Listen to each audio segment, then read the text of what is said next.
This is where you rise, this is where you shine, this is where you become the greatest of all time. History in the making. This is history in the making. History in the making. Vote for your life. In the 2024 presidential contest, Donald Trump is en route for a historic landslide triumph. Though this is not always the case, he leads in all the polls. If you recall from 2020, Joe Biden maintained ludicrous lead throughout the election. Exactly 4 years ago, on October 17, 2020, Joe Biden led by 10.7% in the national polling average.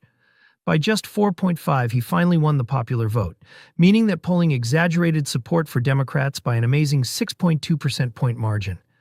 And today we will be reviewing the 2024 polling, but modifying it for the 2020 era and filling in the map, just so that you guys may see how strong of a position Trump is in right now, with less than 20 days to go until November 5th. And so with all these solid states occupied, we will only pay attention to the races that will really be competitive, the races that will truly matter. We also will begin in the Midwest. Here the decision on the election will be made. On the map, these are the most crucial states. And we will start in Minnesota, a state Democrat has lost not since 1972. Kamala Harris leads in polling average today by 4.7%. But Trump would be on track to win the state by 1.5 if Democrats are overestimated by 6.2 percentage points once more. And this is most definitely not unachievable. Just check what happened in 2016. Hillary Clinton barely gained Minnesota by 1.5 percentage point margin. Trump winning it by same margin is most certainly within reach. Minnesota will thus be a lean red state right off the mark. Any state that is 10 points or more on target to support either candidate will be strong. Anything 5 points or more will most certainly be present. 1 to 5 falls under lean. And any margin less than 1% will be labeled as tilt. Polls showing Trump leading by 4% next up in Iowa will show him winning the state by 10.2% after accounting for the air. He won by 9 in 2016 and by 8 in 2020. Clearly he can win Iowa by a strong double-digit margin. And then, at least based on the numbers, Wisconsin is among the most competitive states in the nation. Harris truly leads with 0.3%. Based just on the polling average, this is the only battleground state she still keeps a minor advantage in. 3 most recent polls reveal a tie. But look at how much polling overstated Democrats in the past 2 elections. Clinton was expected to score 6 points in Wisconsin in 2016 to prevail. She went totally without state. Biden's expected winning margin was 6.3. He secured the state with barely 0.6. And today the revised margin shows 4 president ahead by 5.9. Wisconsin thus isn't even going to be close. Our map will most likely show red. Trump is also dominating adjacent Michigan. It was the most liberal swing state of 2020 among all the others. Biden carried the Wolverine state by 2.8. However, in the polls nowadays, Democrats lag behind. Trump leads by 1% margin. Most of the recent polls show him ahead. And he is definitely the obvious choice to flip Michigan, a state he narrowly lost back in 2016 by just 0.2%. Again, like in Wisconsin, the polling greatly overstated Democrats in the past 2 elections.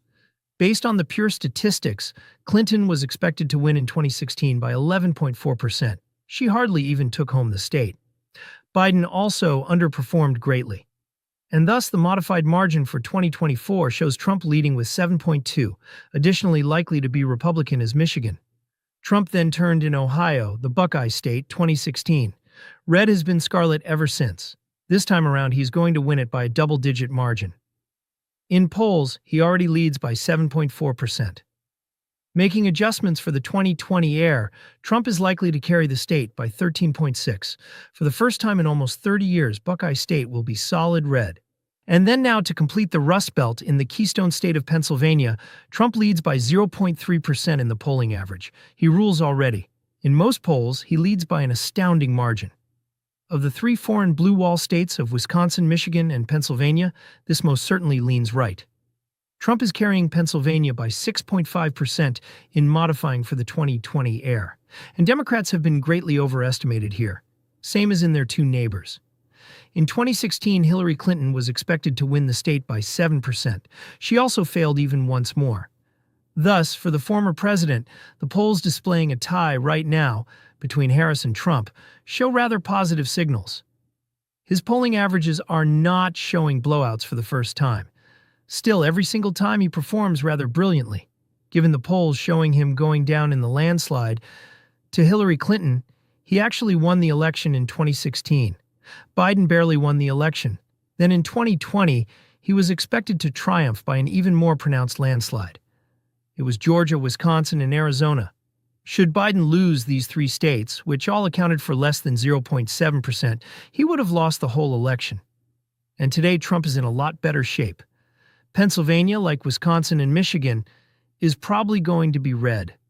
Kamala Harris leads 2nd District of Nebraska by 10 points. Her adjusted margin comes out to be 3.8%. It will be lean blue on Harris's favor. Kamala Harris will then ascend to the Northeast and, based just on the polling, will triumph New York by 13.5 points. Since 1988, this is already the poorest performance of any Democrat. With the corrected margin, Harris leads by just 7.3% when compared to Biden's 23-point triumph in the state back in 2020. The Empire State will be probably blue. Then in New Hampshire, the vice president leads at 7.4%. Her margin changed, thus she is ahead by just 1.2%. Given Hillary Clinton's mere 0.37% victory in the Granite State, the state is almost as competitive as it was in 2016. Though this would seem like a bit of a stretch, New Hampshire can indeed get quite competitive, particularly with Trump on the ballot. On the map, it will thus be lean blue, hardly above the 1-point criterion to prevent tilt. After that, Kamala Harris leads by 11.7 on average in Maine, albeit this is a quite faulty polling average. The poll from UNH is absurd. Kamala Harris has little chance of securing the state by a double-digit margin, much less 17. However, Harris leads by 5.5, thus Maine is probably blue given the changed margin. We will next be descending into the Sun Belt. This is essentially the second theater in this election. If one could call it, we basically have one fight in the Midwest for Wisconsin, Michigan, Pennsylvania, and now Minnesota has grown competitive as well. Then down south, we have the Sun Belt, usually under Republican control. Just look at 2012, 2016. This has been rather red down here. Joe Biden turned Georgia and Arizona opposite each other in 2020, though. Although the Democrats had a great finish, Kamala Harris most likely won't repeat that this time. Harris then begins in Virginia with a polling average of 6.4% leading by. Just 0.2% separate the vice president from the former president. Thus, the adjusted margin has her head barely 0.2%, meaning she is barely going to cross the finish line with the narrowest possible victory. This election cycle, Virginia is going to be quite competitive and tilt blue. Not more competitive than this is what it gets. Proceeding down to North Carolina, Trump earned the Tar Heels state's 16 electoral votes in both 2016 and 2020. Today he leads with a polling average of 1.2%. She participated in a very left-leaning sample for the recent Quinnipiac poll. Polls conducted here in 2016 and 2020 revealed Democrats on track when, of course, that never really happened. And today, Trump's modified margin is double his margin from 2016 when he prevailed by just 3.7. North Carolina is thus probably going to be red, based on the new figures. Same as in Wisconsin, Michigan, and Pennsylvania. Trump is ruling in practically every swing state. Georgia comes next in terms of competitiveness for the 2020 cycle. Less than 0.25% point decided it. By 0.24%, Joe Biden prevailed in Georgia. Going all the way back to 1992, it was the first time a Democrat ever prevailed in the Peach State. Indeed, 4 years ago, Biden performed rather well in Georgia. Kamala Harris, however, is not even close to the caliber of candidate Biden was running against in the past election. Joe Biden presented a strong-performing nominee. He prevailed on a rather packed Maine field. Furthermore, one of the problems Democrats are now seeing with Harris is her poor campaigning ability. She is flailing in debates and in interviews now that she lacks the momentum she had when she first entered the race. She just isn't campaigning as aggressively as she ought to be. She is not as likable as Democrats would wish her to be. She also made a mistake deciding Tim Walz would be her running buddy. She ought to have teamed with Josh Shapiro. Democrats were overconfident back in August, when things seemed fairly good for them based on poll results. Clearly, that is not the situation anymore. Now leading by 0.9% in Georgia is Trump. Having changed his margin, he is on target to win the state by amazing 7.1% out of even his 2016 margin when he defeated Clinton here by 5 points. And thus Georgia will also be probably seen on this map. In Florida, this used to be always one of the states discussed most. It's always been rather fierce. I mean, just consider the 2000 election. That came out to be 0.009%. Bush emerged victorious in the election with just 537 votes over Gore. It was till blue in 2012 in favor of Obama. Democrats lost the Sunshine State last time in 2016. Trump obtained it on a tilt margin. But Trump performed even better than he had ever done today, carrying Florida by 3.5% in 2020 when everyone expected Biden would win back. Florida is far more Republican than it was even 4 years ago. Ron DeSantis prevailed 19 points over his opponent to retain his governorship in 2022. Republicans definitely rule Florida these days. Moreover, the polling average shows Trump leading by 6.1%. Clearly, the presidential contest will be much closer than the Senate or governor races scheduled for back-off 2022. Trump gains 12.3% from the changed margin. This map shows Florida as solid red. Texas comes next. Democrats simply are not going to prevail in this race. Based on poll results, Donald Trump leads by 6 points. His 2020 margin is 6 as well. But the polls 4 years ago showed Trump barely 1% winning Texas. By his margin from the last election, he is actually leading in the polls today. And the changed margin has Trump ahead by a double-digit lead. Trump will therefore most certainly win Texas. Furthermore, Republicans will keep winning Texas for next elections. Indeed, the state is moving left generally, but consider Texas's population to be rather important. Its electoral votes count 44 times. Only California has more in tow. For Democrats to really win Texas, decades of work are ahead.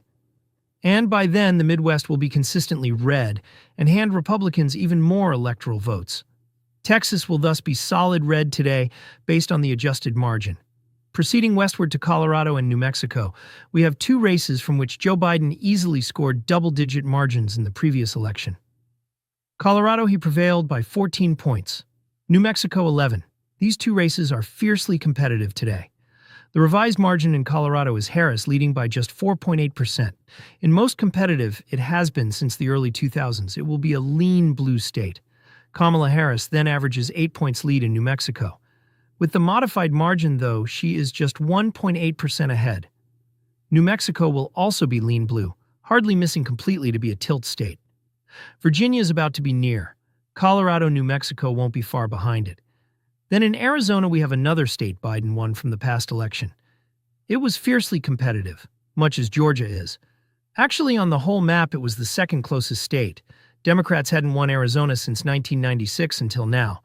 But just as Georgia, Kamala Harris is not going to match Biden's performance. She hardly ranks even in the polls. She actually is down by more than 1%. The polling average shows Trump leading by 1.1. The most recent New York Times poll even places him ahead by 5 points. Trump's revised margin shows him en route to win by 7.3%.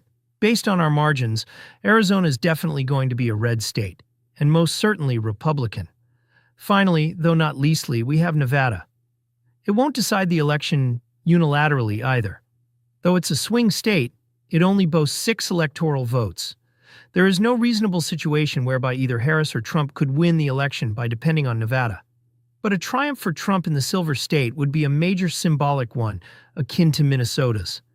Nevada went red only in 2004. The last GOP candidate to actually take home the state was George W. Bush. 2008 brought a blue flip zag. Obama scored almost 13 points carrying it. In 2012, he came out with 7. Then Democrats carried it by 2.4 in both 2016 and 2020. Republicans actually gained the governorship in Nevada now in 2022. This is a state that is moving progressively to the right, and Trump really has a great chance of actually flipping it. His polling average indicates he should be on target for victory. He guides by 0.5 percentage point. And with the change margin, Trump is poised to beat Harris in the state by amazing 6.7%. The Silver State will thus also be probably Republican on the map. And thus, based on the 2024 polls adjusted for the 2020 era, Donald Trump is on track to win 322 electoral votes, winning all the swing states readily, also turning Minnesota, so becoming the first Republican to win the state in 52 years. Kamala Harris hardly will be able to hang on to states like New Hampshire, New Mexico, and Virginia. This would be a quite fierce election. Some of you people might be saying right now that this is absurd, and it is true that this is not a likely situation. Going back to 2020, however, this is what the polls were projecting for Joe Biden. His expected electoral vote count was 330, occasionally even 360. That was the ridiculousness of it. In the last election, the polling overstated Democrats so greatly. Furthermore, this video aims to demonstrate to you guys in perspective of past mistakes just how well Trump is really performing. Though it isn't by the margins you see on this screen, he truly is on a road toward success. So I really appreciate you all viewing. Right now, make sure you enjoy, comment, and subscribe for more material like this heading up to the November election.